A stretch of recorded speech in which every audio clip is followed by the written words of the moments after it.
Alright, so I'm going to talk about the controls for LEGO City Undercover. These are all on the gamepad, and the Wii U is the only system that has LEGO City Undercover, so I'm just going to talk about the gamepad. Basically, first off, the left joystick is your moving stick, so that makes you move when you have your running character.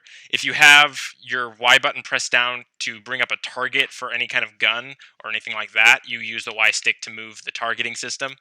I'll talk about why in a minute. The D-pad is another directional thing you can use, so you can use that kind of like the left joystick. Really, it's the same exact thing, so I wouldn't worry. I don't use it too much, so I wouldn't worry about it too much, but you can use it.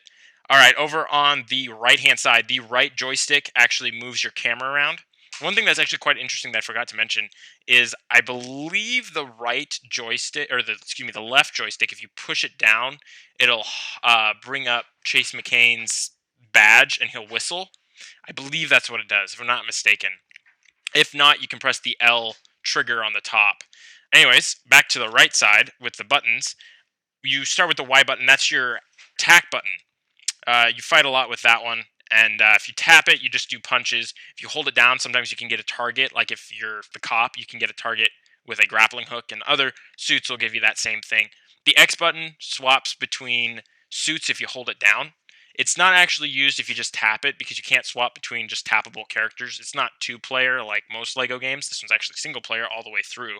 Kind of a weird thing, but that's what LEGO decided to do.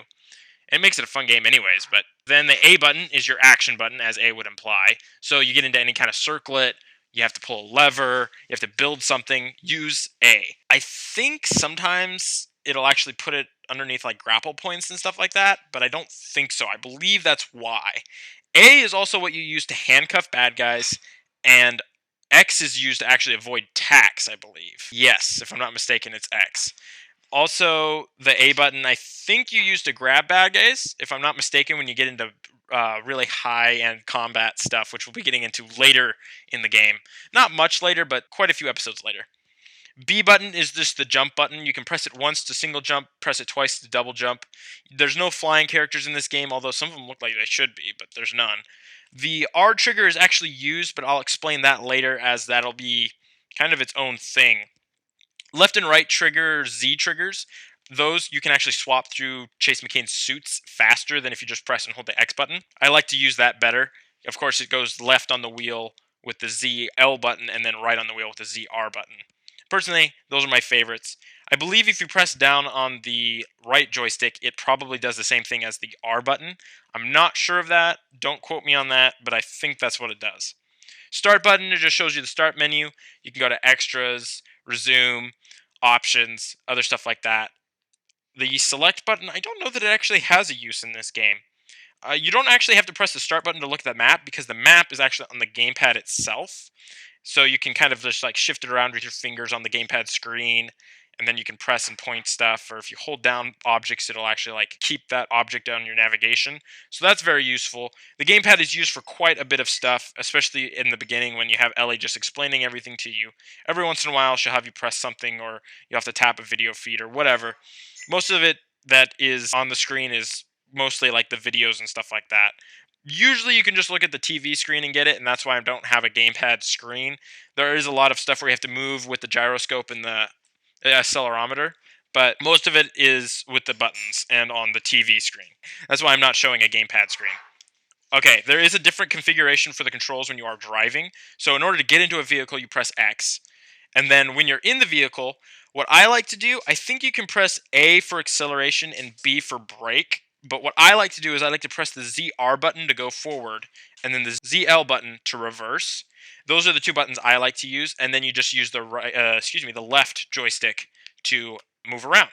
The right joystick again is your camera. Now, if you get into a water vehicle or an air vehicle, the water vehicles are almost exactly the same. The only thing for air vehicles is that there's a difference between going up and going down. So you can, I don't know how exactly they call it or what they exactly how they explain it, but it's going up into the air and going down into the air. And basically, you want to go up, you accelerate, so you can either press the A button or you can press the RZ button, ZR. I think it's ZR, isn't it? Yeah, it's ZR. Or you can press the ZL button or the B button to bring yourself down in altitude. So either of those two for that. I prefer to drive with the triggers. I don't know why. It just seems more handy. If you hear the horn honk on the car a lot, it's because I either pressed the joystick or I accidentally pressed the L button. You can still use what the R button is functional for when you're inside a car or a vehicle. I think there's some vehicles that it actually doesn't work in. I don't know why. Either that or I'm just not in the right spot to do it. I'm not sure, again, if the camera is the right trigger pressed, or the right, what is it, right directional pad or right joystick pressed, but it can be, I don't know. Anyways, that's all I've got for the controls, I believe. So I will see you guys back in episode 1.